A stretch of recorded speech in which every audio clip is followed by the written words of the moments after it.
Hello, it's a pleasure to have you here. Why are hundreds of Nigerians suddenly leaving South Africa? What forced families to abandon their lives and return home? And does the latest evacuation signal a deeper problem facing Africans living abroad? Those questions are once again dominating discussions after the federal government confirmed that the first batch of Nigerians being repatriated from South Africa is expected to arrive in Lagos following recent xenophobic attacks that have raised concerns across the continent. For many of the returnees, this journey home is not a vacation. It is an emergency escape from a situation that has left many foreign nationals fearful for their safety. As tensions escalated in parts of South Africa, Nigerian authorities moved to facilitate the voluntary return of citizens who no longer felt secure remaining in the country. The first group of evacuees is expected to arrive at the Murtala Mohammed International Airport in Lagos after departing Johannesburg aboard on Air Peace flights.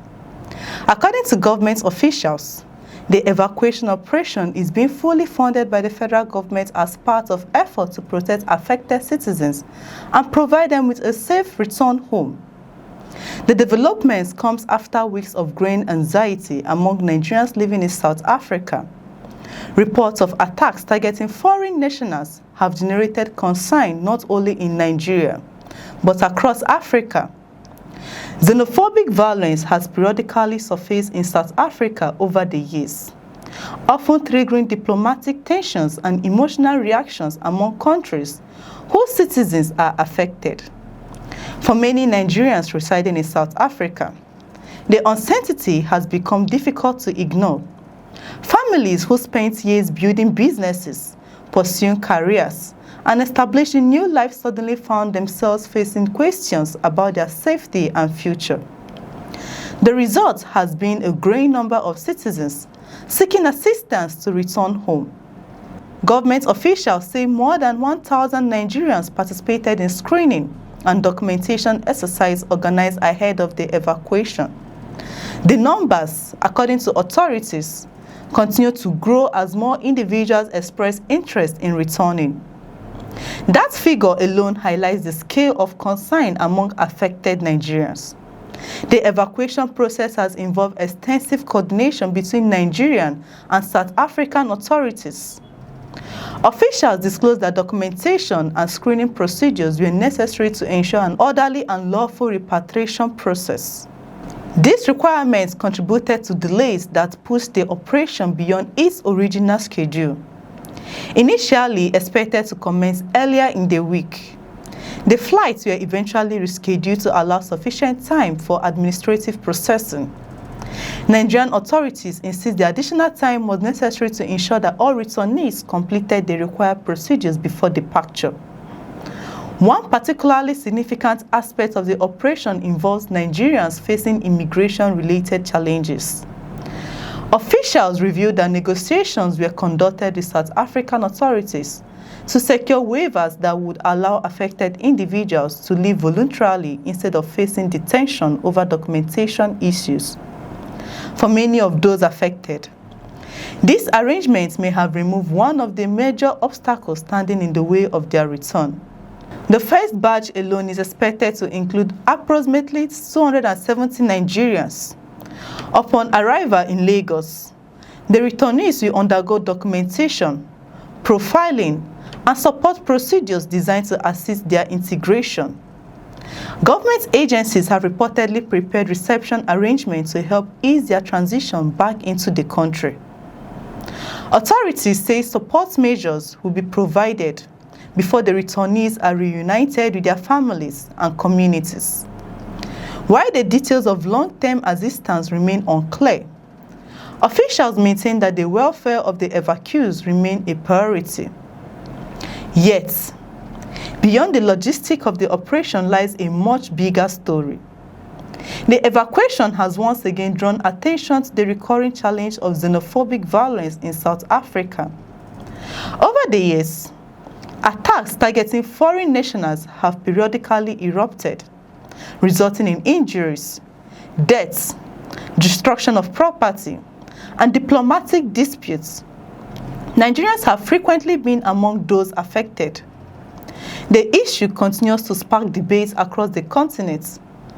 Critics argue that xenophobia undermines African unity and contradicts the vision of regional integration often promoted by political leaders.